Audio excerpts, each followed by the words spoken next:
Greetings, everybody at home and around the world. You're listening to James Swagger, and this is Capricorn Radio.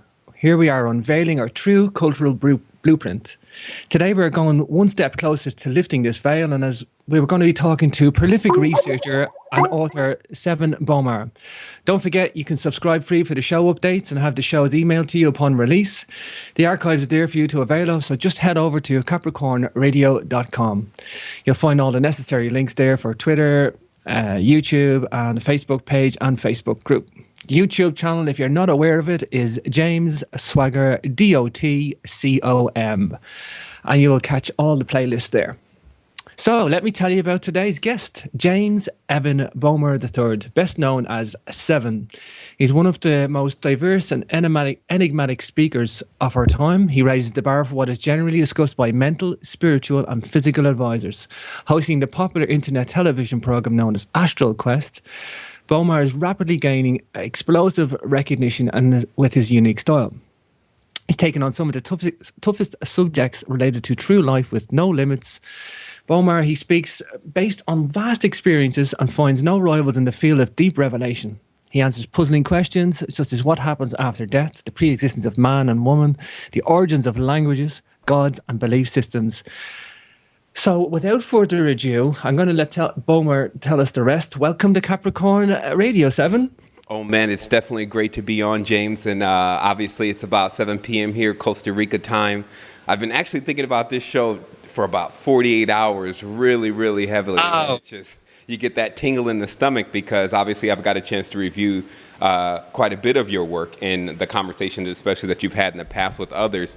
And you're just on the topic that we so eloquently dance on these days, especially with the subject matter of the existence of man and prehistory. And especially with, as you said, the monolithic sites and a great deal of the knowledge behind the ancient traditions. Well, thank you very much, Sevan. That is an honor to hear that. And, it's funny because I've connected with others as well. And it's like, I'm meeting people and interacting and I'm getting mutual recognition for others' work. And it's nice. I mean, I was talking to Thomas Sheridan yesterday, and we're both authors. We both have our own radio show. I have Santos Bonacci with me for a week here in Ireland. And I don't know if I presume you're aware of Santos, but sure. You guys are like, kind of two sides of the same coin coming at different angles, and you guys really complement each other. So this is like this is an honor for me today, and tie in some stuff. And but this is what's going on in the world, Sevan. This is all current. This is what we're talking about here. I mean, it's like everybody has their own platform, but everybody brings something different to the table. And it's like, it's not just a truth movement. It's knowledge. It's more than, a truth movement. It's like so insignificant. It's not just an ideal, like, this is reality. Like, we're just in a real world now. For sure. It's it is definitely really relevant to what's happening in the world and the major changes going on. And it's interesting because even as you go over the information, you get into the deep stuff and you start having experiences, you'll still find yourself at certain points like, wow, I can't even believe this is all real. I can't even believe I just saw that. And you're talking also to a person who's had a great deal of experience in the spiritual world and astral plane, etc. And so I'm also speaking from the level of an individual that's actually been there and gotten involved in it and seen exactly what it can do. And it's still mind-blowing. And that's what I realize is that I was even talking today about how your imagination has to be very large because it is the space that you have to store a great deal of what you're coming into realization of, so that way you can put it together. Other than that, then if you have a very limited imagination, then you'll just throw it away. You won't even accept that to be a part of the truth. So you can't even store it to start seeing if it'll link up with something else. And so those of us with very large imaginations, or what I call the image nation, have put together this entire era of what I would call the cream of the Atlantian and the Lemurian empires, which I see very much connected to the left and right hemisphere. It's like the last piece that I believe everyone's going to come into the realization of is that our two most prolific empires or dynasties or kingdoms or whatever name they're going to give them these days are the embodiment or the physical actions of something that was taking place and is taking place on a more etheric realm.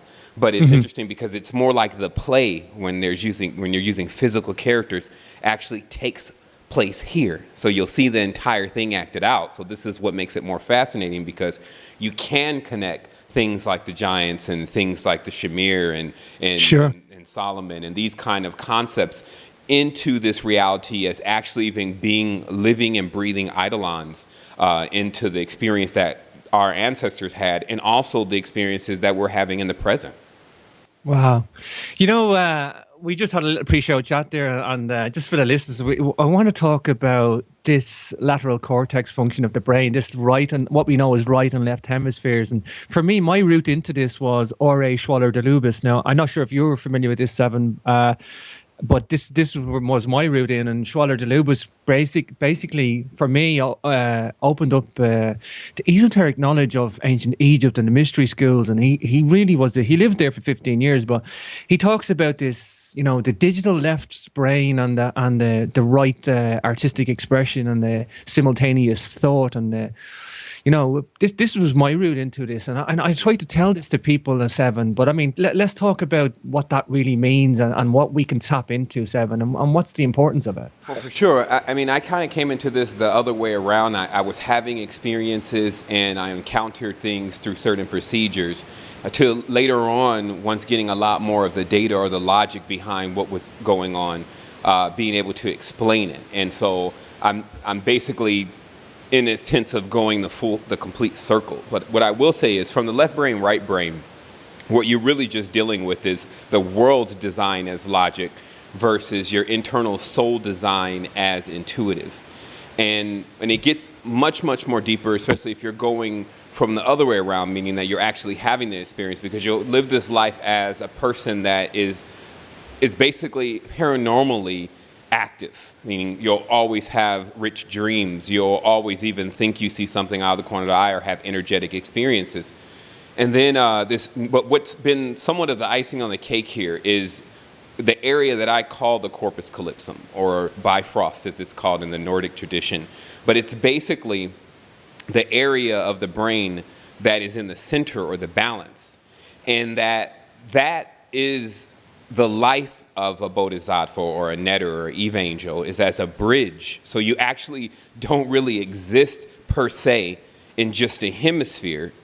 You actually you've merged what is just really the objective and subjective planes, or the nether world and the physical world.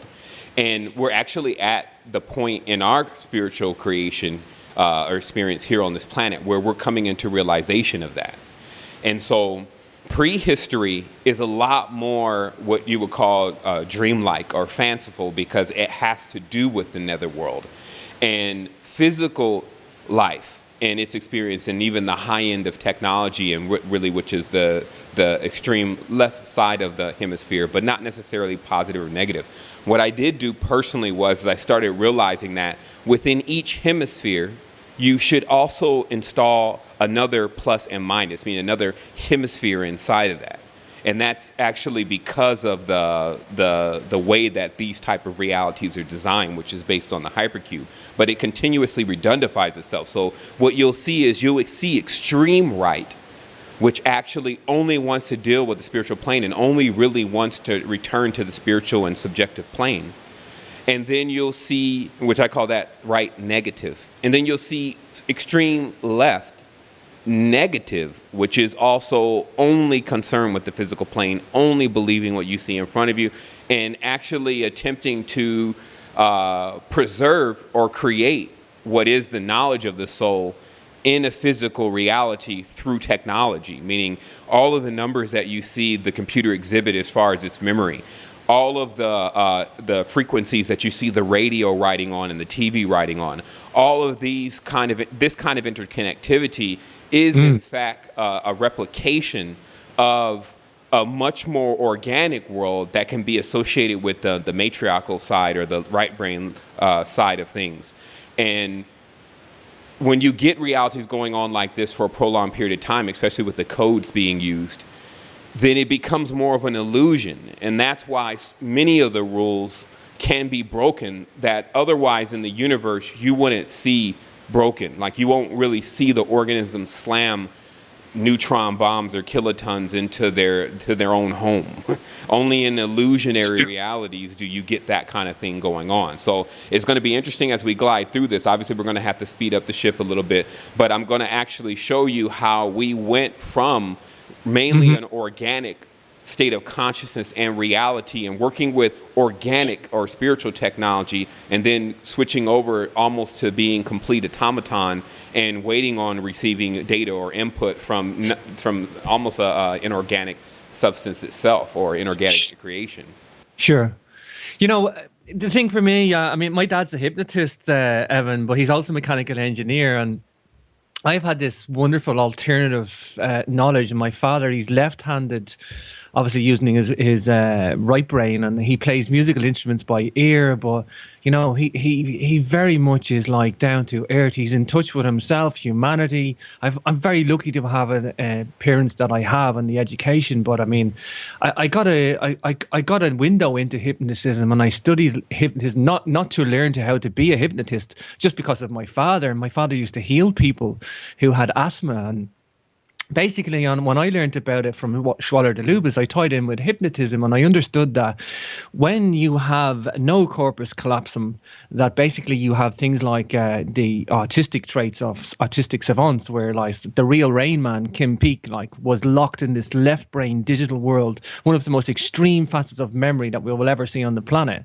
You know, but then also people with a bigger corpus callosum are the people that can be hypnotized better. But that's not a bad thing. That's not like a defect either. I mean, you know, that this, having 1 in 5 people can be hypnotized easier. That's the rule for hypnotism. And, you know, I think, you know, just because you like symbology or you teach symbology and you'd be able, it's almost like a hypnotic thing.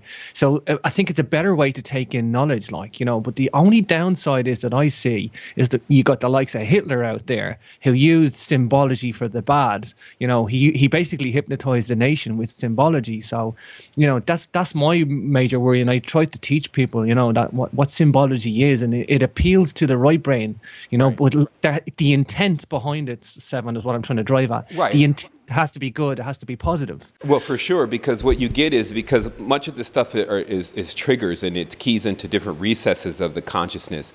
And so you can have an entire structure, like, for instance, the archonic template built inside of an individual's mind, and then be consistently triggered through TV, phones, and different things of this nature into different states of their consciousness that is being controlled overall by what I just call the hidden hand, or just individuals who understand that kind of level of manipulation. So, and this is what is been revealed, that you have altars and you have different even worlds and dimensions of thought set up in the brains, just waiting to be activated at times by certain levels of kinetic energy. And this is also a part of the Great Awakening, because when you think about it, like the real spirituality and the evolution of the soul involves, it has so much to do with frequency and sound. Sure. And just as a human being alone has so much to do, especially on an esoteric level, with sound, because they're in their ability to make certain sounds and pronounce certain words. And so, and because of that, you get to deeper things, such as not just how the entire realities and multiple realities are made out of sound, but also how sound was used since ancient times all the way up until now as a way to wake up certain parts of your consciousness. And that's also what mantra entails. And it's also a very dangerous topic and subject in itself of practice. It has many tales of insanity and even crossing into other worlds, etc. But that's because it works. It's not something that it's easy to run away from, because it actually works, to tell you the truth. But what it does reveal is that when people connect to the echoes across time, like when you use a certain word or you say a certain vibration and you connect to that in a non-linear space, you're able to access that energy like a biolocality. And, you know, what I really want to do is I want to kind of rewind just a little bit here and talk about, first of all, all this knowledge that I'm giving is really encoded within the planet. So we really need to see how will we come out of this knowledge first off, because it's going to be a little premature to kind of explain all the abilities that we have. And then everyone's sitting at home and like, well, why can't I do it now? I think we need to really start building on what exactly happened here that actually cut humanity off from the energy that is allowed to go through their body and allow them to be all seeing, all knowing. It's actually you become the bridge. You just basically unlock an ability to remain as a soul. This means in the subjective plane, like what you would see the higher, what you would call higher gods or any supreme beings, etc. They glide around the subjective plane. They are beyond thinking. That's why they can actually remain there. And what they've also done is that they've made themselves the elements and the particles in which we create things from. So this is a different state of thought, because here on this planet, we're always looking to actually get something from individuals and always moving in that direction. We're looking to accumulate something, while you have on the opposite side, or in the subjective plane, as I call it, you have beings that say, hey, take this. And then when we take it, it doesn't matter what we do with it. It will still be something for better promotion of the soul. You see what I mean? So money also, because money is also the as below alchemy of all of this, the energy centers, even of the planetary systems. Money attempts to do the same thing in an alchemical level by saying, okay, if you take this money and use this money, you're still going to be building this world. Because whether you buy something, whatever you do with it, it's all going to still push energy in a certain direction. And that's what we have to become a great realization of also, because we're seeing so many redundancies in this reality, but we're separating them. In fact, that is the key to coming together with all of your power and your might, is to understand the highest maxim, which is all is self. No matter how long it takes us to figure that out, that is the realm of the subjective plane. That is the control point. Until you accept that state of consciousness and embed it within your entire being, you will always remain in what is a physical plane, or also known as the tree. And so there's a mystical side of this, though. This is the missing link. Sure. And I wanted to talk about this missing link because in a sense, this is part of the Bifrost. This is part of the corpus callosum, and activating the neurons that are there, because that needs to be understood that the neurons that are in that region are generally burned out. They're fried out from the continuous back and forth and short circuiting of the left brain, right brain, not coming to agreements. So what happens is that as we connect those neurons, we have to first realize that to get onto a planet in a body, this body has to be created. The soul comes from a plane that there's no creation. It's called the unbegotten. We have still yet to grasp it. That's why it cannot be grasped. That's why it's unlimited. And then in the limited plane, we have origins, we have beginnings. So the beginning of this planet for us, because it only begins when we become conscious of it, has a lot to do with this physical body, which is based on phi. Now, when you get into phi, when you finally just get to the end of it, you realize that it unfolds into a pentagram. Mm-hmm. You realize that it's about the golden mean, or the spiral, or the shell. And then if you just take the most proper application for that knowledge that would be useful, you would tie it into Venus right away. Because Venus is tracing out that same pattern in the sky.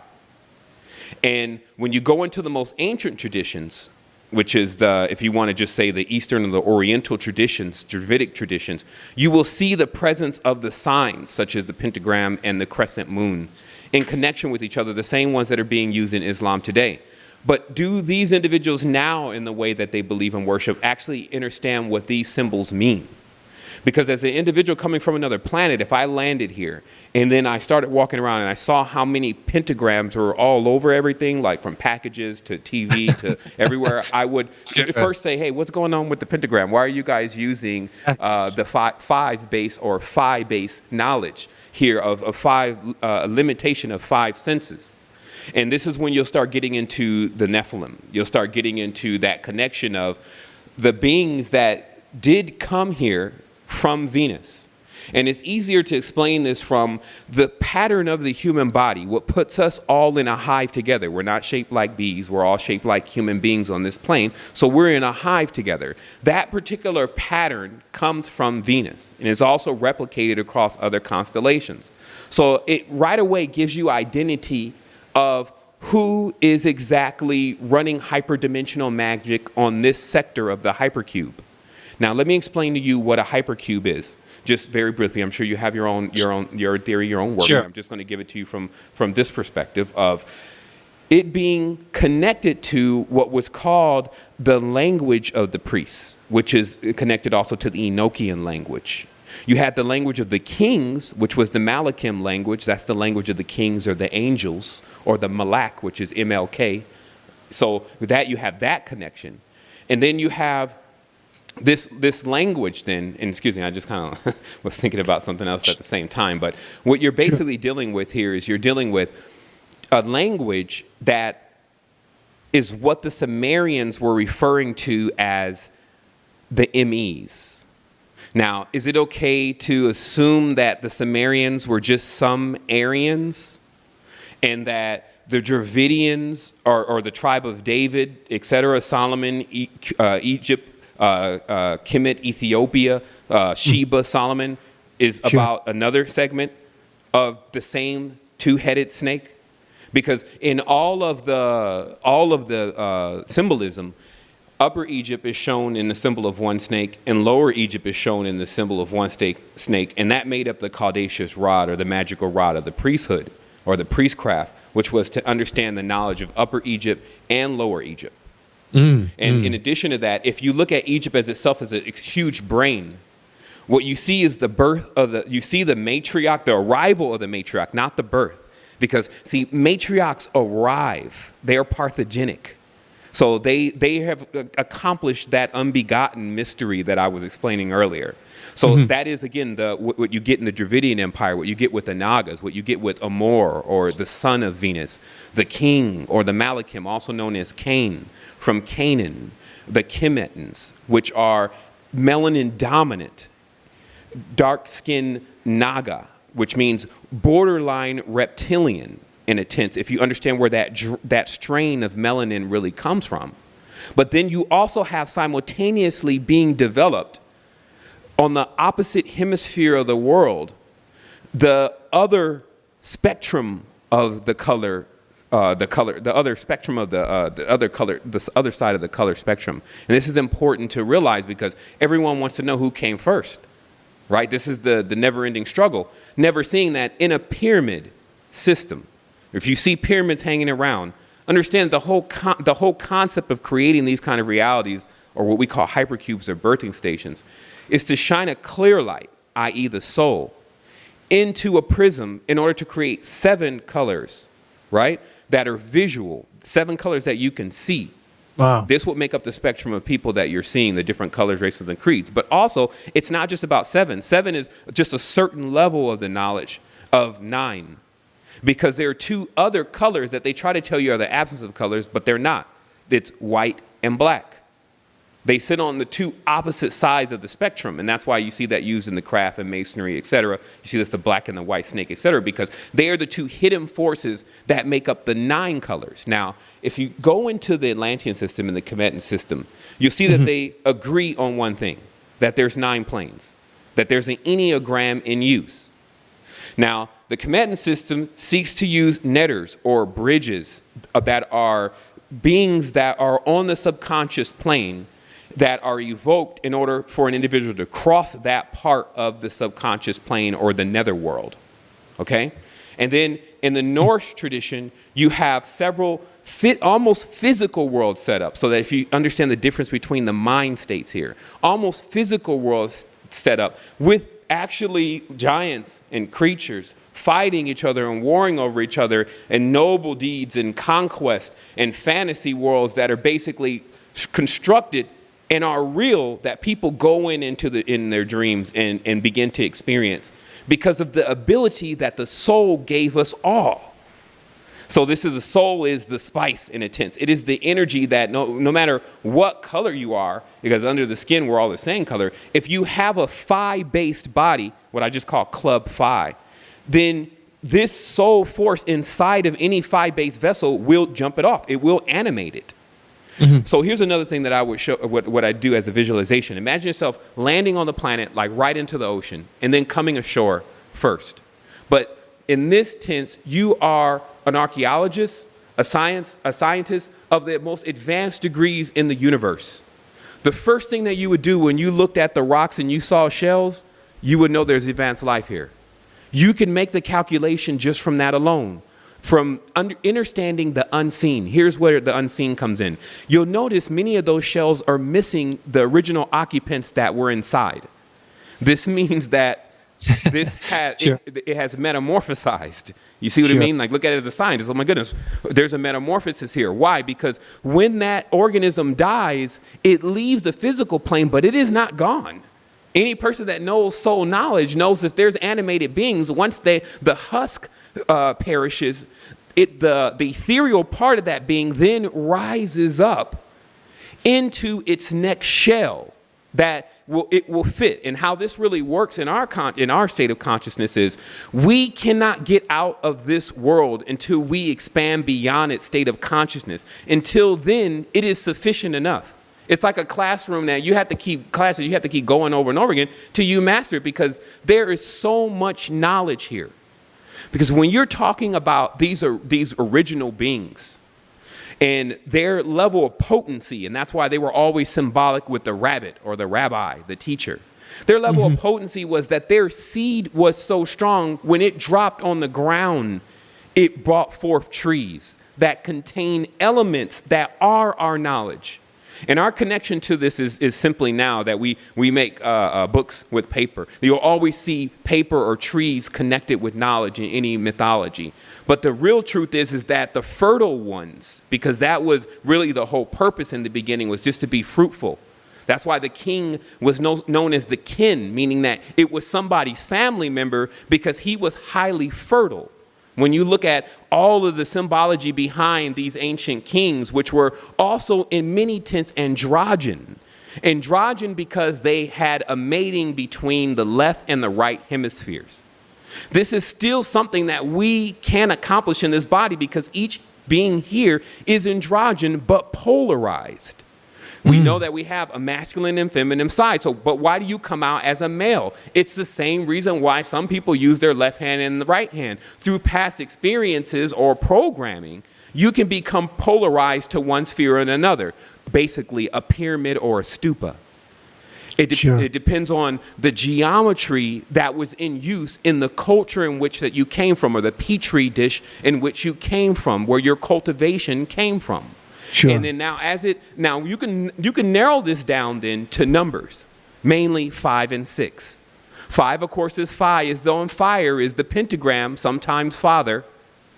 And then 6, which is sex, which is the 2 interlacing triangles, which is also a Dravidic symbol, is the coming together of the opposing forces to birth 7, which then reveals the knowledge of how to get into 8, etc. So we actually see also through tarot or sator or rhodos, which is a wheel, the process of how each of these stages connect into each other. So rather than trying to figure out how we're so different, we need to kind of solve this by seeing how we're the same, and that placing us in a hive, and then that also unlocking us to the knowledge of the organic grid.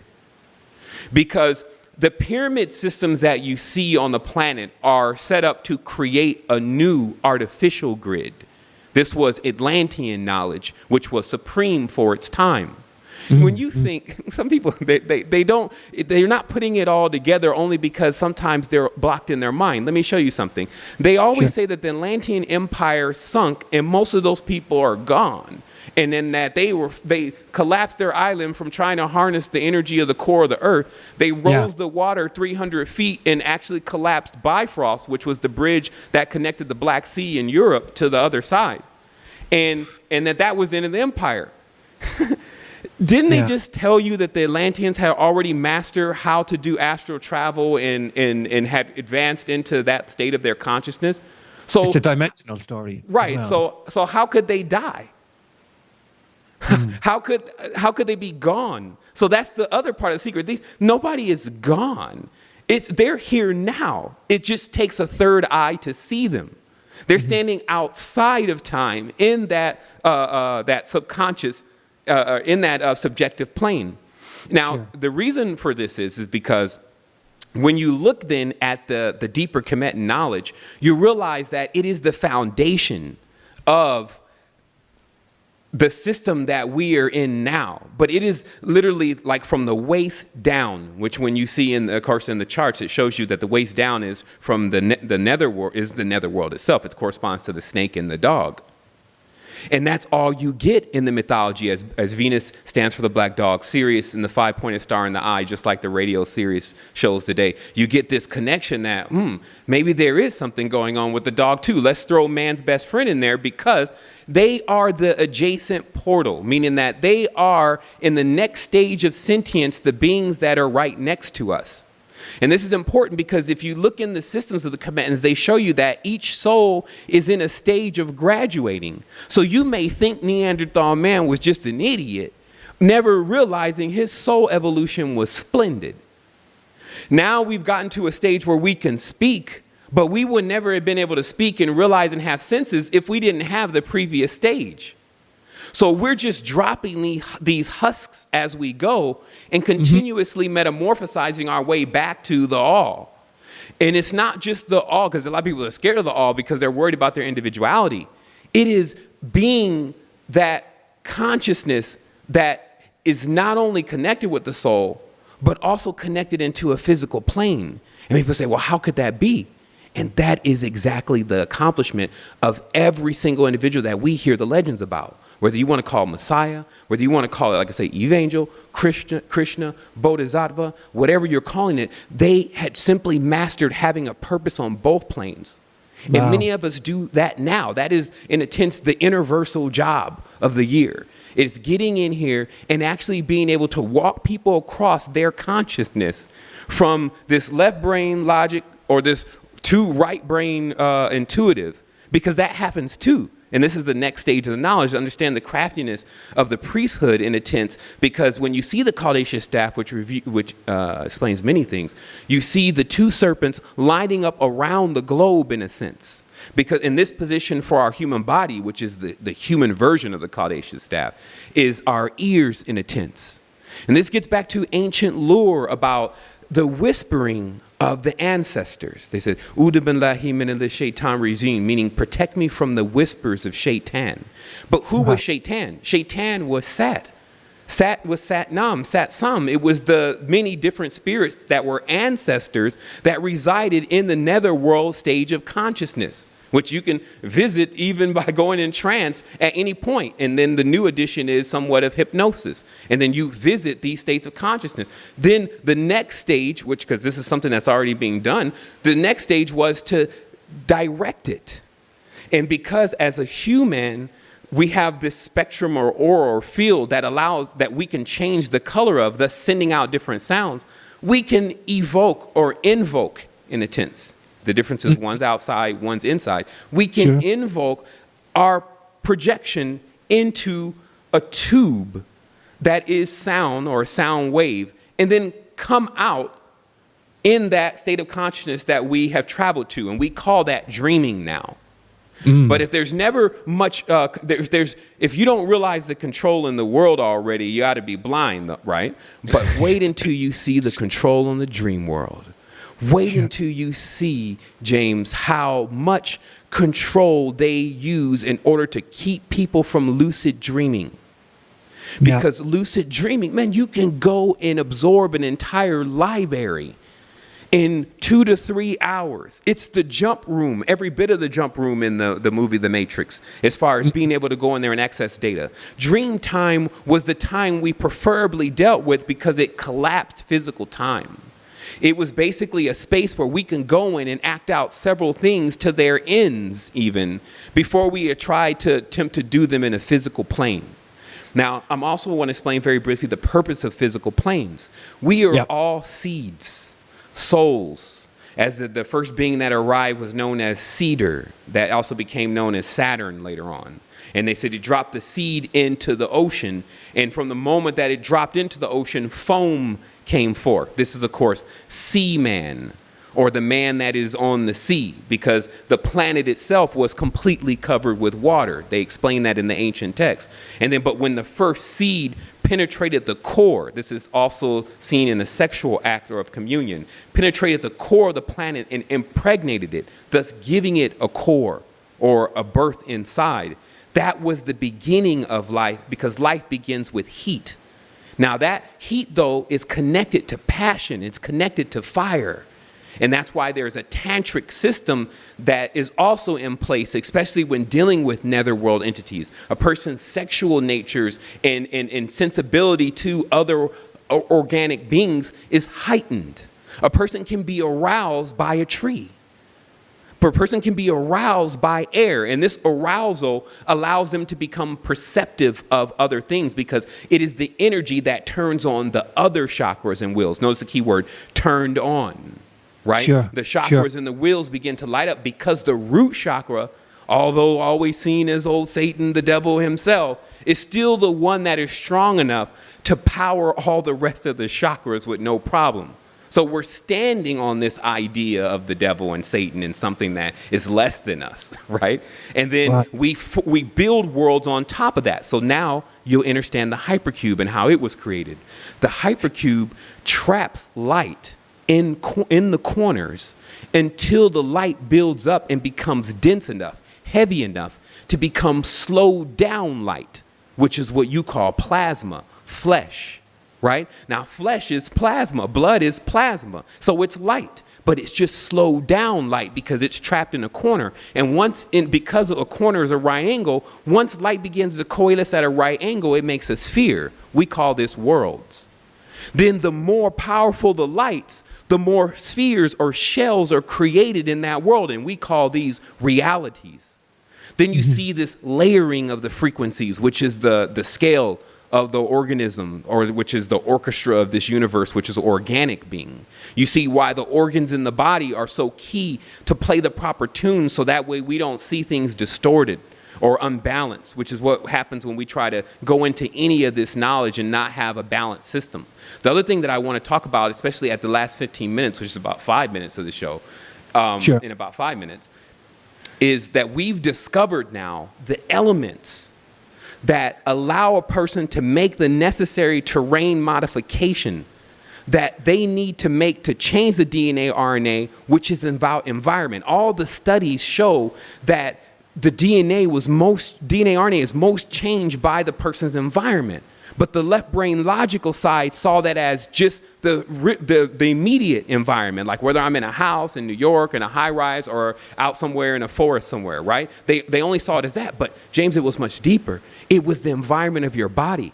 It was about whether your alchemical cabinet was still full of the elements that create stars, or did somehow you get mined and become depleted of those elements, thus you cannot attract those kind of energies, meaning that you can't actually commune or communicate with them because they're not present within your being, or that they're so bludgeoned or deadened that they cannot create a strong enough link for you to understand or hear what is coming from your ancestor, which is basically you, your oversoul. So we're talking monatomic here, James. Yes, we are talking monatomics, my friend. Yes, we're talking about spagyrics. We're talking about not gold, because gold is just for the gold god. You know, if you really realize that God is a banker. Monatomics in general. Right. We're talking about monatomics in general. We're talking about that we've actually partnered with a laboratory in Switzerland that is future forward and has been producing with equipment that is upwards of $50 million, $60 million, pure spagyrics, pure M-state. And hasn't that Switzerland laboratory, haven't they helped people with Down syndrome heal and become more mentally aware and elated, and they've had success with some people that had disabilities? James, the gig is up. What happened is that you do have many wealthy families. You do have that 1%, they say, of the world still makes up a large amount of people. And we all face the same issues. Some people are born with different impediments, different flaws in the DNA and the genetics. So the laboratories were created, and these schools generally are the ones that spun off from the teachings of Freud and Jung. These are the schools that really are more like psychiatry, and especially the kind that we don't like, that prescribes the killer medicines or the poisons. Sure. But in the cabal, meaning in the closed segment, this is what they do to cure their own. This is the elements that actually put you into high spin. But there's another key to this, because see what happens with people who look into the monatomic gold and acid wash, which is basically the powder gold everyone's finding on the internet. It's done in a cheap way in someone else's garage or makeshift laboratory. It's an acid wash, meaning that it will burn out the lining of your stomach, burn centers into the chakra because it burns the organs. That's how that happens. And so it's just really it's contaminated, because it's almost similar to the essence of the Ayurveda. In the end of the formula, then the master must put in the essence. And the essence is the key to its activation and encapsulation. And so what you're dealing with this, the monatomics you see again on the internet, is you're dealing with someone who's just, it's everywhere. It's not even encapsulated properly. So it's been imprinted on by the mailman, customs, everyone else before you put it into your system. And then it further works to throw you off balance. It contains its energetic principles. And this is what we need to realize. The energetic principles are not everything, but it contains its energetic principles and the ability to give you some level of projection. But the drawback of it is horrendous. So what we're dealing with, though, is we're dealing with a new level of this knowledge of monatomics, bringing it into its real use. And this is, some people have a lot of phobias about monatomics, and it mainly comes from the powder monatomics on the internet. But this is what I would explain to people very clearly. When you sit down and you're hungry and you go and eat something, let's say it's a potato, you eat that potato and then you feel full. Now, this is what happens though. If I take that potato and I go and measure the level of energy coming off of it, it is so minuscule that one needs to ask themselves, is it a mental thing that you're getting full? Because other than that, this doesn't even have enough energy to actually stimulate your system. So what we get into then is we get into that the mind is set through mind control to this system and cycle of it having to eat certain things that basically are not going to jump off the system in any kind of way. So when you have an element that is actually containing the energy of an atom and it is accessible to you, the only thing that is actually lacking at that point is the belief of the aspirant. So what we're talking about is putting the elements in people's hands that they can extract what they resonate to. It is completely intuitive. It works based on the individual. It is not like a cure-all, fix-all, and it's all the same brew. It doesn't work like that. These elements work intuitively to take a person through the proper stages that are necessary for them to bring themselves back into alignment. This is only possible, though, because the element itself is in alignment. It is in alignment, and it is also in a form in which it is willing to communicate. Because that's the other thing with elements. When you just, let's say, boil or chop up gold and put it in water and start drinking it, it's not in a form of communicating. Just like ivy leaf is not a bridge plant. Ivy leaf, you smoke that, it'll poison you. Versus marijuana, which can turn you on to another state of consciousness, or DMT or ayahuasca or et cetera. These turn you on to a different state of consciousness because they are bridges. So this is also a big thing that we need to understand with our purpose here in this reality is about bridging. And about seeing where a bridge can be created. And sometimes you can always find that when you find conflicts, because conflicts come from pent-up energy. When bridges are installed, that energy is released. So that's also associated with the activation. That's associated with Kundalini, etc. And that's why it always has that kind of tantric sexual nature to it, because that is exactly how the entire world was created, a pole and a hole, a 1 and a 0. It's a reality that's based on oscillating poles in order to create energy. But then when we step into the subjective plane, the plane where there's no differentiation, that's where we find the greatest level of our potential. Because it actually opens up, like I said, it opens up the realm of the unbegotten. You start to realize the knowledge that is connected to how you didn't actually begin anywhere. And like I said, if people just can think about that for a moment, it kind of burns up the brain.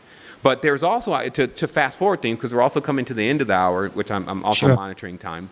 To fast forward things, I want to also bring this future forward to what's happening in our reality now, because it's important for people to realize that what's happened with all this knowledge is that it's gone into the hands of what I just call the priestcraft. You have to realize that at a certain point, there were a large group of individuals that had the knowledge of spiritual power that decided to make it their art or their craft, just like you would see an individual making swords, or you as a blacksmith, right? Or you see an individual that's into husbandry or archery, etc. So there were individuals that started a priestcraft, and their whole purpose became to make money off this priestcraft. But with that intention alone was not their original idea, though. The original idea is money is connected to your spiritual energy. It is connected to the current that's in your body. And that's why the amount of current that you have in your body at times weighs on, for most people, how much money they have. When you start talking about that, it gets them excited, right? And it's because it's connected now to their energy. And it wasn't always that way. But there was a priestcraft that we are tracking as now, of course, being the Company of Jesus, the Jesuit faction, the Brotherhood of Sod, and many of these different organizations that are under that priestcraft of veiling the woman or veiling the divine feminine, had sprouted up in the abyss or in Abyssinia as being ejected from the matriarchal clan. And this is what individuals that were ejected from the matriarchal clan, but still having the knowledge of how a matriarchal clan operates. And this is important to realize, because you also realize that these beings are not dumb. But they've, in a sense, tied themselves into a knot, or tied themselves into a binding or a pact or an oath that only gives them a certain time for their reign. And this is why you don't see in the tradition of the Catholic Church, especially for them to have children, right? They permit it to the people who are just, visiting. But as far as their own craft, they don't permit them to have children or to have families or to have wives, right? So what does this mean? This means that there's only going to be a certain amount of time before they would all die out anyway. What kind of craft is this? And that's when you can get into more or less the alien side of this world, or individuals or beings that are here that don't have the same state of consciousness of the expanded human being, or what the human being should had expanded into.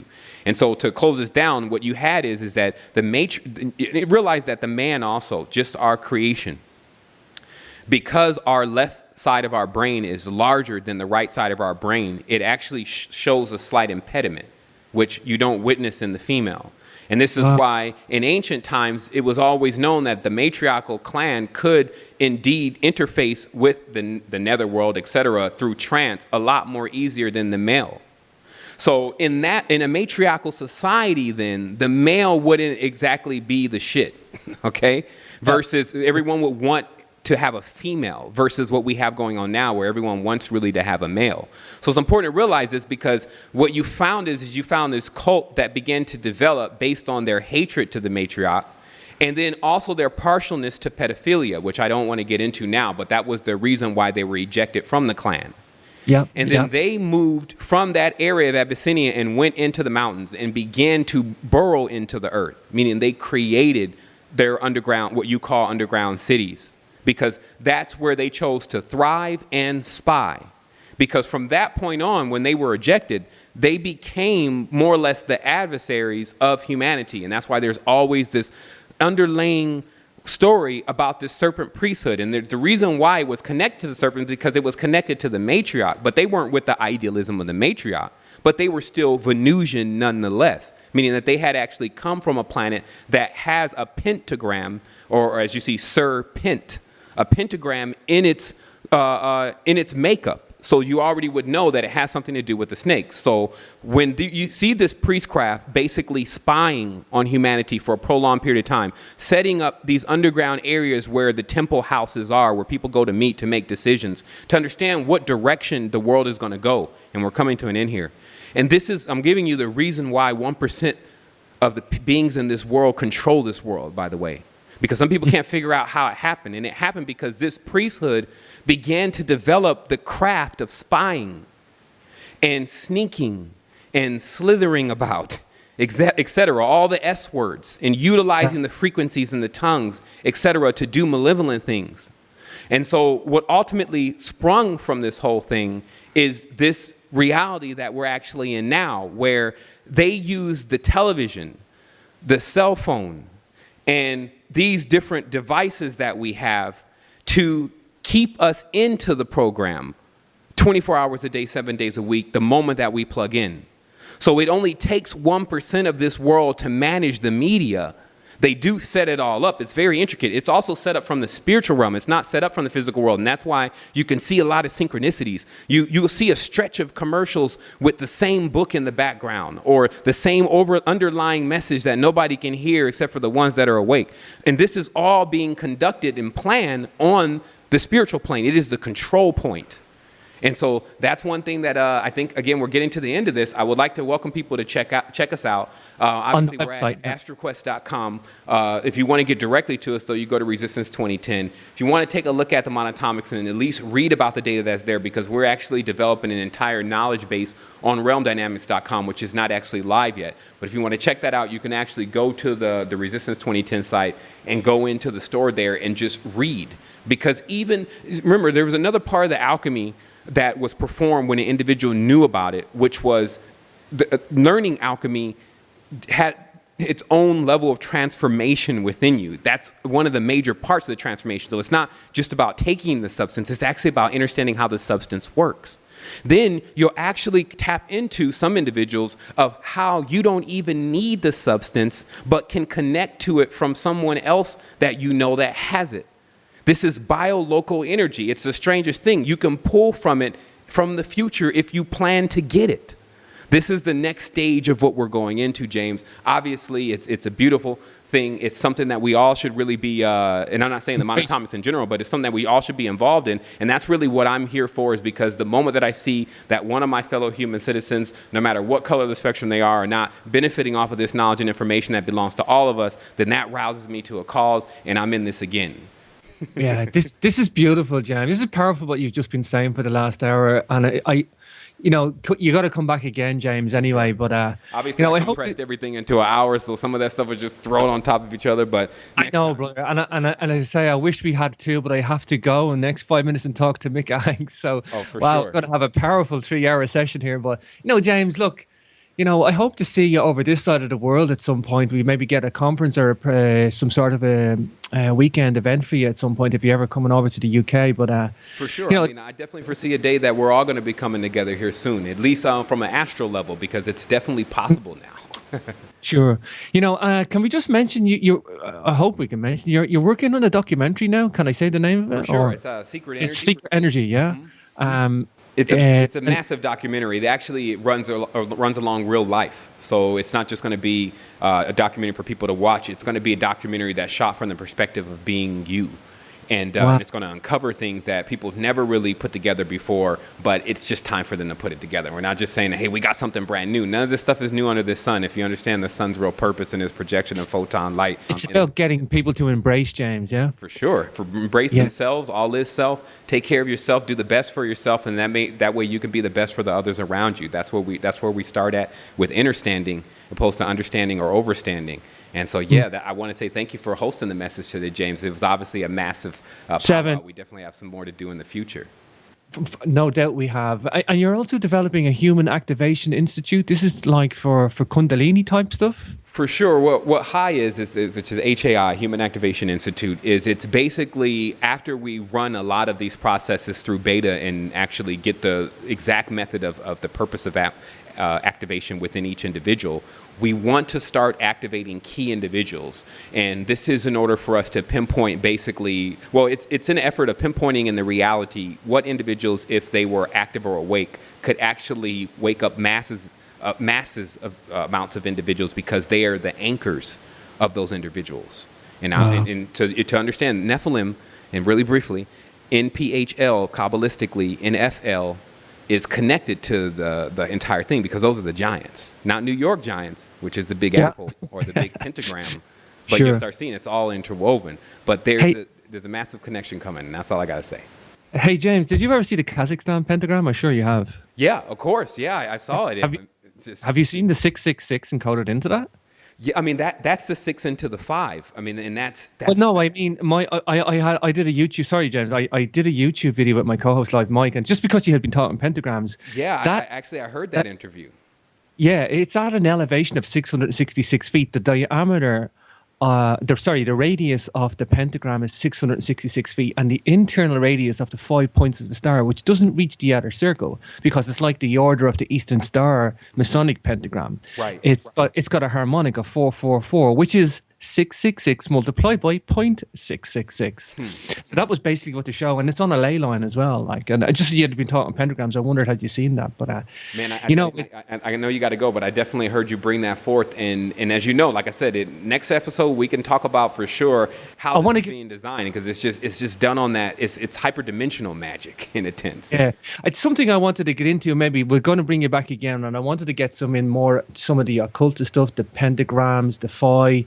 The meanings of like the symbolism and more in an esoteric sense from the dark energies, the dark forces that are using it, as well as the good forces, and what we use it for. I think that we got to get a time in to get a well-balanced conversation about the actual symbolism when it's turned upside down, what it really means when that occurs, and also where the symbolism comes from. Because if you remember, A is the beginning of the letter in our English language, but it's also Aleph, which is the beginning of the Hebrew language, and also the beginning of the Arabic language. And then also in the Futhark rune, the first symbol is also synonymous with what Aleph means, which is a cow, or it's called a moving wealth, mobile wealth.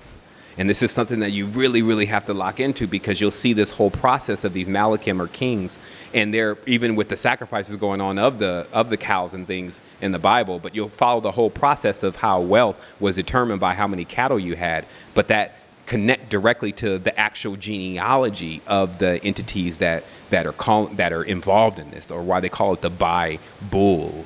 Or why you see the Pope issue. James, I'm going to jump in. We're out of time, my friend. Man, we've got so much to talk about, James. We'll just have to get you back for another show as soon as. And, it's been a pleasure having you here. I really commend you on your work, and, just keep going. Just keep going. I love your passion, and I love your expression, and I just love the way you just want to reach the people and get the message there. And people are embracing it. And I think we're at the right time on this planet, right here, right now, James. We're in the right moment, to embrace this. And people are waking up, and people are soaking it up, and just keep going, brother. Just keep doing what you're doing, man. Sure, I really appreciate it. And I'll definitely be talking to you soon. Now, obviously, I'm excited. For sure, brother. Well, look, it's been a pleasure talking to you. We're out of time, and look, we'll talk soon, and we'll get you back again for sure, James. Okay. You take care, brother. You too, James.